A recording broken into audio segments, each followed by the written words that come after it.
எல்லோருக்கும் வணக்கம். இந்த நிகழ்ச்சிக்கு அன்பு கூப்பிட்டாப்புல, அண்ணன் நீங்கள் வரணும் அப்படின்னு. நான் ஆடியோ ரிலீஸ்லாம் வர்றதில்லப்பா, ரொம்ப வருஷமாக என்னோடய ஆடியோ ரிலீஸ் தான் வருது, ஒரு 12 வருஷமாச்சு, எதுக்கும் போனதில்லை, ஃபங்க்ஷன் போகிறதில்ல அப்படின்னு சொன்னேன். இல்லை நீங்கள் வரணுன்னாரு. தம்பி நான் ஊருக்கு போகிறேன், துபாய் போயிடுவோங்கிட்டான்ட்டு துபாய் போகிறேன் அப்படின்ட்டேன். அதுக்கப்புறம் வச்சிட்டாரு. அவருக்கு தெரியும் எங்கே அடித்தா எங்கே வலிக்குன்னு தெரிஞ்சிருக்கு போக. அடுத்து ஃபோன் தம்பிகிட்ட இருந்து வந்துச்சு. செம்ம வண்டி அடித்தாப்புல. அடித்தோன்னு, தம்பி சார் வர்றேன் நாளைக்கு தானே சொல்லிட்டாப்புல, நாளைக்கு காலையில் நான் வர்றேன். நான் வராமையா, கண்டிப்பாக வந்து உன வார்த்தை வருவேன் அப்படின்னு சொன்னேன். ஸோ அப்படி தான் வந்திருக்கேன். அவர் ஏன்னா விஜயகாந்த் சார் இருந்தால் உரிமையாக கேட்பார் வாங்கன்னு. அவரை கேட்க விடக்கூடாதுன்னு நான் நினச்சேன். அதனால தான் அவரை வாங்கன்னு கூட கேட்க விடல அந்த டைம். ஏன்னா அதுதான் நாங்கள் வந்து விஜயகாந்த் சாருக்கு செய்கிற ஒரு இது. ஏன்னா அவர் எங்கள் மண்ணின் மைந்தர், எல்லாருக்கும் இப்போ மண்ணின் மைந்தர். எங்கள் ஊர் மதுரை, ரைஸ் மில்லு, இதெல்லாம் எனக்கு நினைவுடுது. அவரை வச்சு படம் எடுக்கணும்னா நாங்கள் நினச்சோம், கதையெல்லாம் சொல்ல போனப்போ அது நடைபெறலை. ஆனால் அவர் பையனை வச்சு எடுக்கணும்னு எனக்கு ஒன்று வந்தது. அது ரொம்ப சந்தோஷமாக இருந்தது. குற்றப்பரம்பரை அதை வந்து ஹாட் ஸ்டாருக்கு நான் எடுக்கணும்னு போகும்போது அந்த ஒரு கேரக்டர் இருந்துச்சு, வையத்துறைன்ற ஒரு கேரக்டருக்கு வந்து கருப்பான ஒருத்தர் வேணுமே. இங்கே என்னடா கருப்பான ஊரில் என்னடா, நம்ம தான் கருப்படிச்சுட்டு எல்லா படத்துலையும் நடிச்சிட்ருக்கோம், ஒரு ஆள் வேணுமே அப்படின்னு யோசிச்சுட்டே இருக்கும்போது தான் நான் வந்து அதுக்கு முன்னாடி மதுரை வீரன் பார்த்துருந்தேன். அப்போ கொஞ்சம் குண்டா இதாக இருந்தார். நான் ஒரு இன்ஸ்டாவில் பார்க்கும்போது ஒல்லியாக ஹைட்டாக யார் இது அப்படின்னு சொல்லி திருப்பி பார்த்தேன். அப்படி டாகை வச்சுட்டு அப்படி நிற்பார். அது கண்ணாடி போட்டு நிற்கும்போது அவ்வளோ அவருடைய என்ன உழைப்புனா, உடலை அவ்வளோ அழகாக நல்லா உழைச்சி ஹைட்டாகவும் அதை வந்து அதுக்காக பண்ணார்ல. நான் கேட்டவனே, தம்பி எப்படி தம்பி பண்ணீங்கன்னு. சார் நான் போய் இத்தனை மாதம் நான் ஹார்ட் ஒர்க் பண்ணி என் உடம்பை குறைச்சேன் அப்படின்னாரு. பார்த்தீங்களா, அது எனக்கு ரொம்ப பிடிச்சிருந்த அவரோட ஹார்ட் ஒர்க். உடனே எனக்கு தோணுச்சு இந்த கேரக்டருக்கு இவரை தவிர வேறு யாருமே பண்ண முடியாதுன்ட்டு நான் வந்து டெஸ்ட் ஷூட் எடுக்கணுன்ட்டு கூப்பிட்டேன். இது ஹாட் ஸ்டார் கூட பண்ணலை, யாருக்கும்னா நம்ம எடுத்து பார்த்துக்குவோம் அவர் எப்படி கரெக்டாக இருப்பாரான்னு சொல்லிட்டு நான் வந்து வாங்க தனியாக நம்ம 2 பேரும் தான், வேறு யாரும் கிடையாது, போட்டு ஒரு ஃபோட்டோ எடுத்து பார்ப்போன்னு நான் வந்து எடுத்து பார்த்தேன். அவங்க சொன்ன மாதிரி அந்த கண்ணை தான் ஃபஸ்ட்டு எடுத்தேன். கண்ணை பார்த்தோன்னே விஜயகாந்த் சார் தான் எனக்கு ஞாபகம் வந்தார். கண்டிப்பாக அந்த கண்ணில் அப்படியே இருந்தது. அந்த கண்ணை தான் நான் போஸ்டராகவே வச்சு அவங்களுக்கு காமிச்சேன், மேடத்திட்டையும் காமிச்சேன். அப்புறம் மேடத்தில் சொன்னேன், இவர் தான் வேணும் எனக்கு வந்து 60 நாள், என்ன இவ்வளோ நாள் டேட் கேட்குறீங்க அப்படின்னு, நீங்கள் கொடுங்க மேடம் அப்படின்னு. அவரை மூத்தவரை வேணால் அரசியலுக்கு வச்சுக்கோங்க, இவர் எங்களுக்கு சினிமாவுக்கு கொடுங்கன்னு கேட்டேன். அவங்க எந்த இதுவும் இல்லை, அவ்வளோ பணிவாக 2 பேரும். அவங்க வீட்டுக்கு போனாலும் என்ன சொல்கிறாங்க, அவங்க வந்து அவ்வளோ பணிவாக 2 பேரும் அவ்வளோ இதாக இருந்தாங்க. அவங்கள பார்த்து அடுத்த ஜென்ரேஷன் கற்றுக்கணும், அந்த எப்படி ரெஸ்பெக்டாக எப்படி இருக்காங்கன்றது கற்றுக்கணும். அப்புறம் மேடம் வந்து ஓகேன்னு சொன்ன பிறகு நாங்கள் வந்து அந்த படத்துக்கு இது பண்ணோம், ஒரு டெஸ்ட் ஷூட் எடுத்தோம். அவரை வச்சு இவங்களாம் நான் தான் 4 நாள் ஃபஸ்ட்டு நான் தான் படுத்தேன். அன்பு நான் தான் எடுத்தேன். 4 நாள் வச்சு நாங்கள் எடுத்தோம். அவர் கஷ்டப்படுத்தினோம், அது வேறு விஷயம். அது ஒரு ட்ரெய்லர் ஷூட்டு, ஒரு ட்ரெய்லர் ஷாட்டு ஆந்திராவில் எடுத்தோம், தலக்கோணத்தில். அந்த ரிவரில் ஓடி வரணும், அது ரொம்ப கஷ்டமானது, செருப்பு போடக்கூடாது, அதில் ஓடி வரணும், குதிரை விரட்டிட்டு வரணும், குதிரையோடு ஓடி வரணும். குதிரையும் அவரும் வரும்போது 2 பேரும் ஒரே மாதிரி இருந்தாங்க. ஷாட் வைக்கும்போது அந்த குதிரை வேகத்துக்கு வந்தது எனக்கு இன்னும் அது வரலேன்னு வருத்தப்படுறேன். இந்த ட்ரெய்லரை கொண்டு வர முடியலேன்னு வருத்தமாக இருந்தது. அதுக்கப்புறம் தான் அந்த முடி ஹேர் ஸ்டைல் வெட்டி அவர் வெளியிலலாம் போனோடனே, ஃபங்க்ஷன்லாம் போனோடனே அன்பு பார்த்துட்டாப்புல, இது நல்லா இருக்காரே, இவரை நம்ம இது பண்ணணுமே சார். அடுத்து நான் விதை போட்டு வச்சுருக்கேன்டா, ஏன்டா என்கிட்ட கேட்குற, நான் அவரை விட மாட்டேன் அப்படின்னு. நான் தரவே மாட்டேன், நான் எவ்வளோ இது வச்சுருக்கேன் அந்த படத்துக்கு, அந்த கேரக்டருக்கு நான் முடிவு வச்சுருக்கேன். இல்லை சார் முடியை நாங்கள் குறைச்சிக்கிறோம் சார். முடியாதுன்னு நான் சொன்னேன். சரி, நான் அங்கிட்டு பார்த்தா இவர் வர்றாரு, சார் முடி நல்லா இருக்குது சார். அது நான் எடுத்து வச்சுருக்கேன்ப்பா, என்னப்பா நான் பண்ணி வச்சாரன் நீங்கள் கேட்குறேன்னாரு. ஆனால் அது பண்ண முடியல. ஆனால் சந்தோஷமாக இருந்தது. சரி அன்பு, நீ 14 நாள் எடுத்துக்கோ அப்படின்னு சொல்லி நாங்கள் டேட்டு இது பண்ணிக்கிட்டு இருந்தோம். ஒரு விஷயந்தான் சொல்லணும், அவர் படம் ரிலீஸ் ஆகலை, ஆனால் இத்தனை பேர் இருக்கோம் பார்த்தீங்களா, இதுதான் உங்களோட வெற்றி. படம் வர்றதுக்கு முன்னாடி ஒரு வெற்றி வந்து எந்த நடிகருக்கு பண்ணுற ஒரு படம் வந்து அடுத்த படம் தான் வரும். இத்தனை பேர் உங்களை அடுத்து வச்சு படம் பண்ணுறாங்களே, இதுதான் உங்களோட வெற்றியாக பார்க்குறேன். ரொம்ப டெடிக்கேட்டிவானது. ஆனால் நாங்களாம் பார்த்துருக்கோம், சும்மா யாரும் சொல்லலை. உண்மையிலே அந்த டெடிக்கேஷன் அவருக்கு அவ்வளோ இருந்தது. ஏன்னா விஜயகாந்த் சாரை பார்த்தா எங்களுக்கெல்லாம் இன்ஸ்பிரேஷன். நாங்களாம் அவரோட ஒர்க் பண்ணல, அவரோட பயணிக்கிற எங்களுக்கெல்லாம் இல்லை. ஆனால் அவர் கேள்விப்பட்டிருக்கோம். நாங்கள் வந்து டைரக்ஷனாக வரும்போது, நான் கம்பெனி ப்ரொடக்ஷன் ஆரம்பிக்கும்போது எல்லாம் ஒன்று சொல்லும்போது, விஜயகாந்த் சார் ஆஃபீஸ்க்கு போனால் எப்போ வேணாலும் சாப்பாடு கிடைக்கும், எப்போ வேணாலும் எல்லாருக்கும் ஒரே மாதிரி சாப்பாடு தான் கிடைக்கும் அப்படின்னாங்க. அப்போ நான் என் கம்பெனியில் சொன்னேன், சார் ஆஃபீஸில் எப்படி இருந்தாலும் இத்தனை வருஷத்துக்கு அப்புறம் இந்த ஜென்ரேஷனுக்கும் அடுத்த ஜென்ரேஷனுக்கும் அவர் சாப்பாடு போட்டது இன்னும் வந்துட்டுருக்கு பார்த்தீங்களா, அது தொடருதுன்னா பாருங்கள் எவ்வளோ இதாக இருக்குது. இதை நம்ம பண்ணணும்னு சொல்லி அவர் எனக்கு இன்ஸ்பிரேஷனாக அந்த இதில் இருந்தார். அது வந்து ரொம்ப இது சுதீஷ் சார் சொன்னார், விஜயகாந்த் சார் மாதிரி தம்பியை பத்திரிக்கையாளரும் மக்களும் அடுத்து அவரை ஏற்றி விட்டுருங்க அப்படின்னு சொல்லிட்டு இருந்தார். சார், தமிழ்நாடு மக்கள் ரொம்ப சென்டிமெண்ட்டான ஆளு சார், யார் சென்டிமெண்ட் பீப்புள் சார். நாங்கள் எப்படி விஜயகாந்த் சாரை வந்து அப்படி தூக்கி வச்சு தமிழ்நாட்டுக்கு கொண்டாடிச்சோ அதே மாதிரி அடுத்து சண்முக பாண்டியனை கண்டிப்பாக தமிழ்நாடு மக்கள் கைவிட மாட்டாங்க சார், தூக்கி கொண்டாடுவாங்க சார், அது உறுதி சார். பெரிய இடத்துக்கு போகிறேன். ஏன்னா இந்த மாதிரி ஒரு ஹைட்டில் இந்த மாதிரி ஒரு கருப்பான ஒரு ஹீரோ கிடையாது சார். நாங்கள் கருப்பாக இல்லை சார், அந்த மாதிரி கிடையாது. அவர் வந்தது எங்களுக்கு வந்து ரொம்ப சந்தோஷம் சார். அதுதான் எடுத்துகிட்ருக்கோம். ரொம்ப சந்தோஷமாக இருக்குது. என்னால் வந்து அவரை வச்சு படம் லேட்டாகுது, தாமதம். கண்டிப்பாக அந்த குற்றப்பரம்பரை எடுக்கும்போது அந்த கேரக்டருக்கு அவர் தான் வருவார். அவரை வச்சு தான் நான் இருப்பேன், வேறு யாருமே அது கிடையாது.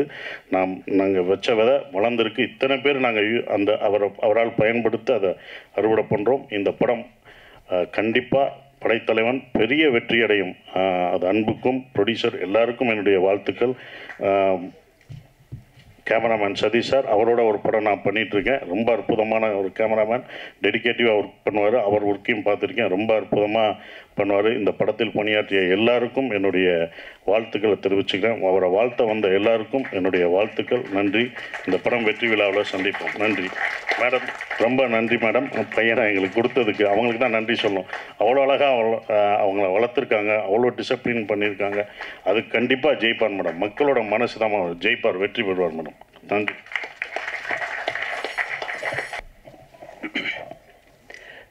மேடையில் இருக்கும் அந்நியார் அவர்களுக்கு வணக்கம். சுதீஷ் சார் வணக்கம்.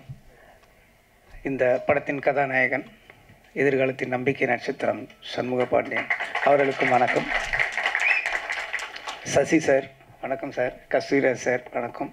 அப்புறம் கழகத்தை தன் தோளில் சுமந்து கொண்டு வந்திருக்கும் பிரபாகரன் அவர்களுக்கும் வணக்கம்.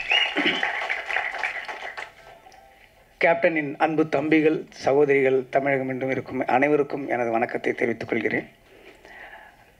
கேப்டன் வந்து ரமணாவில் மட்டும் எனக்கு அறிமுகம் நினச்சிட்டு இருப்பீங்க, கிடையாது. ரமணாவுக்கு முன்னாடி எனக்கு ஒரு பரிச்சயம். ரசிகனா தேட்டரில் இருந்தது வேறு. அது உங்களை மாதிரி நானும் அவரை ரசிச்சிருக்கேன். கேப்டன் பிரபாகரன்லாம் 50-60 தடவை பார்த்துருப்பேன். டெய்லி நைட் ஷோ முடிஞ்சதுன்னா போய் உக்காந்துருவேன் அந்த தேட்டரில், திருப்பி பார்த்துட்ருப்பேன். நான் மட்டும் கிடையாது, அது மொத்த ஆடிட்டோரியமே ரிப்பீட். எல்லா டைலாகும் வர்றதுக்கு முன்னாடியே கிளாப் பண்ணிக்கிட்டே இருப்பாங்க. அந்த மாதிரி பார்த்துட்டு இருந்தேன். இன்னும் சொல்லப்போனால் ஒரு இன்றைக்கி நான் என்ன சொல்லுவாங்க, நீங்கள் வந்து உங்கள் படத்தில் வில்லன்லாம் ஹேண்ட்ஸமாக இருக்காங்க, வில்லன்லாம் ஹீரோவோட அழகாக இருக்காங்களே எப்படின்னு சொல்லி.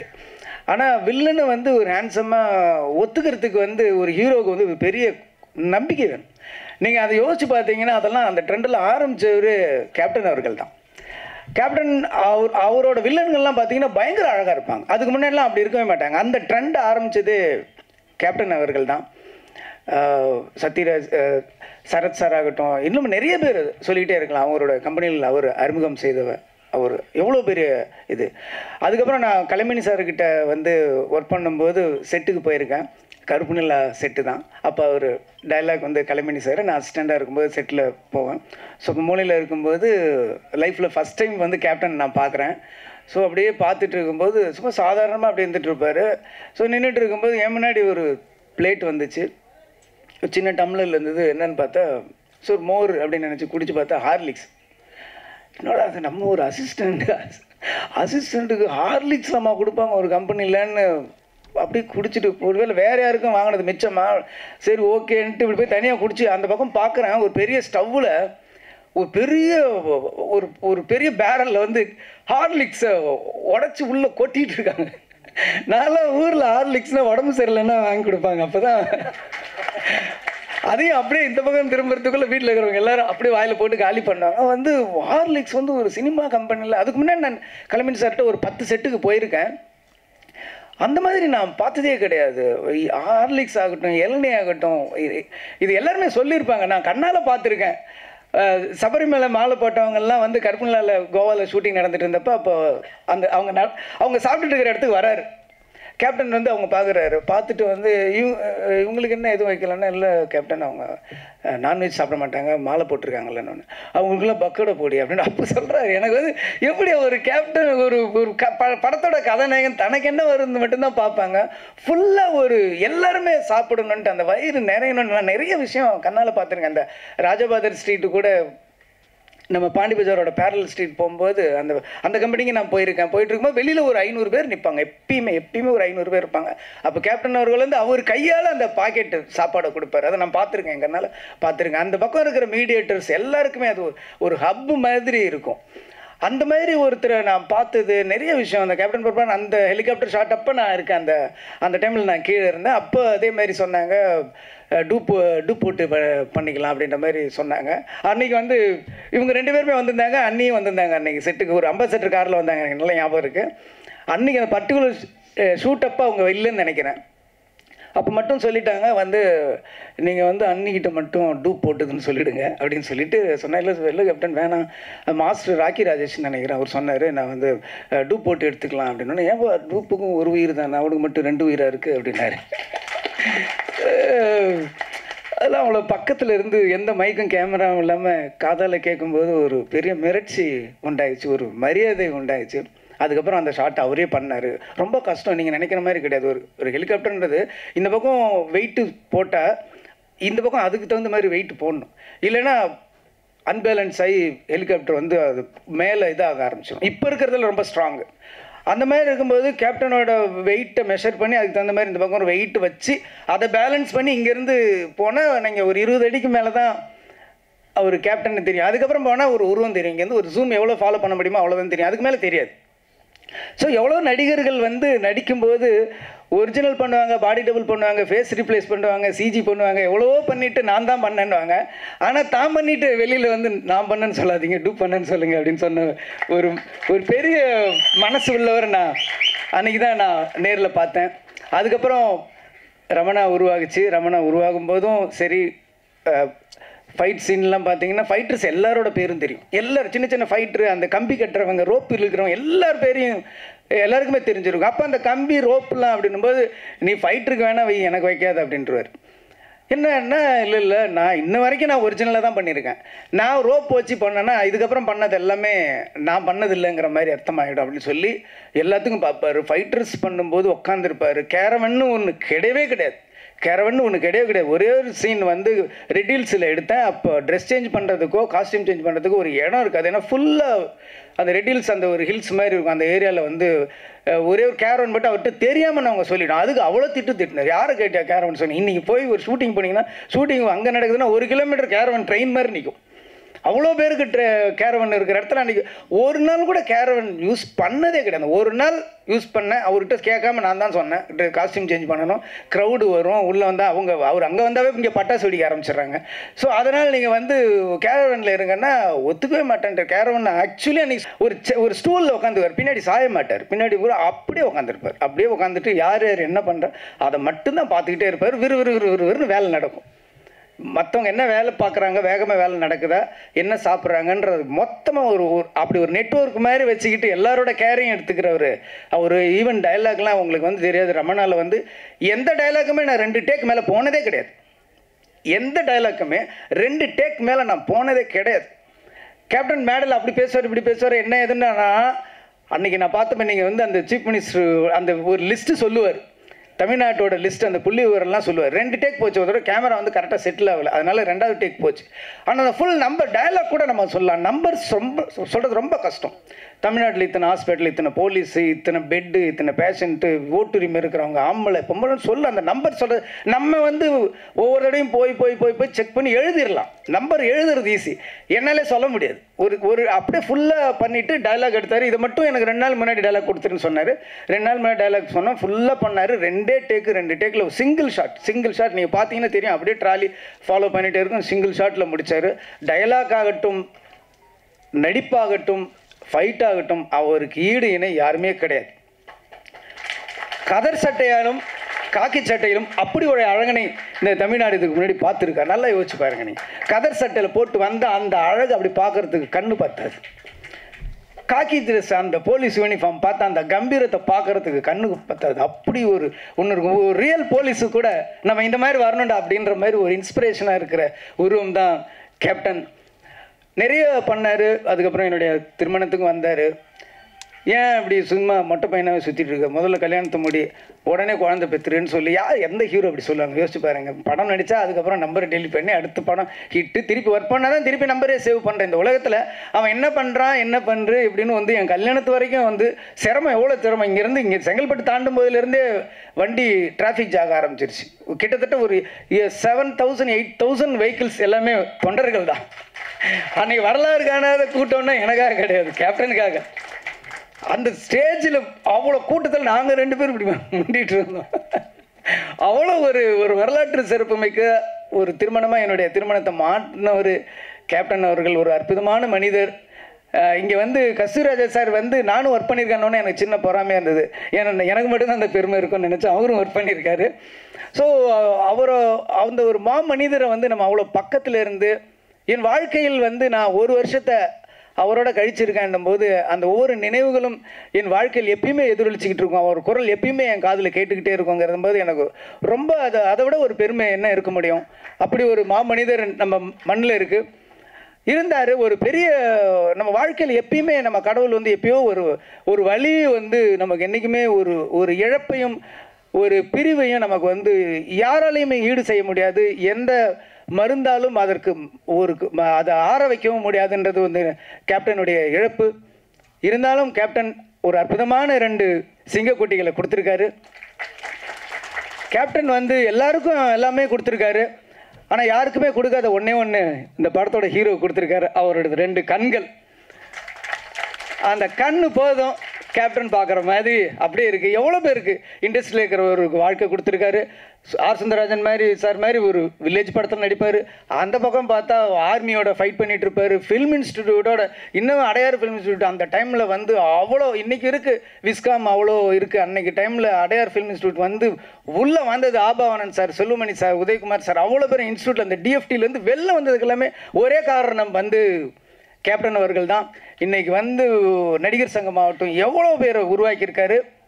அவர் வீட்டிலேருந்து ஒரு பையன் வந்து நம்ம இண்டஸ்ட்ரிக்கு வந்திருக்காருன்னும் போது நம்ம வந்து 2 கையை விரித்து அவருடைய வாரி அணைச்சிக்கணும் அவரை. அது வந்து அவர் சொன்ன மாதிரி இது கேட்கறதுக்கு எனக்கு உரிமை இருக்குன்னு சொன்னார். என்ன செய்யறதுக்கு எங்களுக்கு கடமை இருக்குங்கிறது தான் உண்மை. அதனால் பத்திரிகை நண்பர்கள் ஒரு 2-3 படத்துக்கு அவர் படங்களில் நல்லதை மட்டும் எழுதுங்க. நம்ம அதுக்கப்புறம் நம்ம ஒரு கரெக்டாக பார்த்துக்கலாம். ஆனால் அந்த ஃபஸ்ட்டு என்கரேஜ் பண்ண வேண்டியது உங்கள் கையில் தான் இருக்குது. இண்டஸ்ட்ரியில் இவ்வளோ பேர் என்ன மாதிரி எவ்வளோ பேர் வாழ்ந்துட்டுருக்காங்க, எவ்வளோ பேர் எத்தனையோ வயிறுகள் இன்னமும் சாப்பிட்டுட்டு இருக்கிறதுக்கு அவர் காரணமாக இருந்திருக்காரு. அதனால் அவருக்கா இந்த படம் மிகப்பெரிய வெற்றியை நம்ம கொடுக்கணும். அது அடையும். ரொம்ப பிரமாதமாக இருக்கார். எனக்கு ஒரே ஒரு சந்தேகம் தான், எப்படி இவருக்கு கட் அவுட் வைப்பாங்கன்னு நான் ஆச்சரியப்படுறேன். ஏன்னா இவரே கட் அவுட் மாதிரி இருக்காரு. இவ்வளோ ஒரு கம்பீரமான ஒரு கதாநாயகன் தமிழ் சினிமா கிடச்சிருக்காரு. ரொம்ப சந்தோஷமாக இருக்குது. வளர்ந்து வாங்க. ரமணா 2 எடுப்போம். திருப்பியும் வந்து நம்ம கேப்டனை வந்து நம்ம காட்டுவோம்.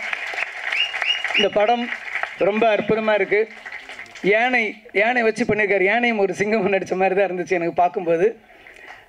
கள்ளழகர்லேயும் கேப்டன் அவர்கள் வந்து யானையோட நடித்தார். அப்போ ஒரு இன்டர்வியூக்குள்ள நான் படித்த ஞாபகம் இருக்குது. நான் வந்து யானை வந்து அப்படியே ஒரு குழந்தை மாதிரி பிஹேவ் பண்ணுது, நானே ஒரு யானை வாங்கலான்னு இருக்கேன் அப்படின்னு ஏதோ ஒரு இன்டர்வியூவில் அவர் சொன்னது மாதிரி நான் படித்த ஞாபகம் இருக்குது. அவ்வளோ ஒரு அற்புதமானவர். இன்னும் சொல்லப்போனால் ரொம்ப கடினமான உழைப்பாளி. சேலத்திலேருந்து ஒரு இதுலேயும் நான் பத்திரிகையில் படித்தேன். சேலத்திலேருந்து ஊட்டிக்கு பைக்லேயே ஷூட்டிங்க்கு போனார் அப்படின்லாம் நான் படிச்சிருக்கேன். அவ்வளோ கடுமையான உழைப்பாளி.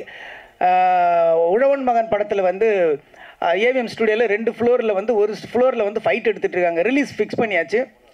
ஒரு ஃப்ளோரில் வந்து ஃபைட் எடுத்துகிட்டு இருக்காங்க. இன்னொரு ஃப்ளோரில் வந்து சாங் எடுத்துகிட்டு இருக்காங்க. ஸோ இங்கே ஒரு யூனிட் இங்கே ஒரு யூனிட் இருக்குது. இங்கே ஃபைட் பண்ணுறாரு, அங்கே போய் சாங் நடிச்சிட்டு வர்றாரு. 2 பேர் மாற்றி ஒரு 4-5 டேஸ் கூட நடித்தவங்க ராதா இவங்க எல்லாமே மயங்கி விழுந்துட்டாங்களாம். அப்போவும் ஹார்ட் ஒர்க் பண்ண ஒரு அற்புதமான ஒரு ஸோ கேப்டன் வந்து எல்லாத்துலேயுமே ஒரு 100 மார்க் வாங்கினவர். உழைப்புலையும் சரி. நீங்கள் வந்து கேப்டனை வந்து வீட்டில் பார்த்துருப்பீங்க, நாங்கள் பக்கத்தில் செட்லேயே பார்த்துருக்கோம். அவர் அளவுக்கு நீங்களும் கடினமாக உழைக்கணும். அதே அளவுக்கு புகழ் கொடுக்கறதுக்கு தமிழ் மக்களும் ரெடியாக இருக்காங்க. எல்லாரும் அவருக்கு வாழ்த்துக்களை சொல்லணும். நீங்களும் இந்த படம் மிகப்பெரிய வெற்றி அடையணும். இந்த படத்தோட இயக்குனர், ஒளிப்பதிவாளர் எல்லாருமே நல்லா பண்ணியிருக்கீங்க. எல்லாருக்கும் என்னுடைய வாழ்த்துக்கள். படம் மிகப்பெரிய வெற்றி அடையணும்னு சொல்லி நான் இறைவனையும் கேப்டன் அவர்களையும் வேண்டிக் கொள்கிறேன். நன்றி. கேப்டன் சினி கிரியேஷன்ஸ் தயாரிப்பாளர் எல்கே சுதீர் சார்பாக இந்த இடத்துல ஒரு செய்தியை அவருக்காக சொல்ல விரும்புகிறேன். கேப்டன் சினி கிரியேஷன் ஆரம்பித்து 25வது ஆண்டுகள் நடந்த இந்த வெள்ளி விழா ஆண்டில் முருகதாஸ் சார் சொன்ன வார்த்தையை அப்படியே ஏற்று ரமணா 2 செய்யலான்னு தயாரிப்பாளர் தயாராகிறாரு, இயக்குனர் தயாராகிறாரு. இந்த இடத்துல இதை அறிவிக்கலாம் என்று உங்களுடைய சம்பவத்தோடு தெரிவிச்சுக்கிறோம் சார். தேங்க்யூ. இந்த படைத்தலைவர்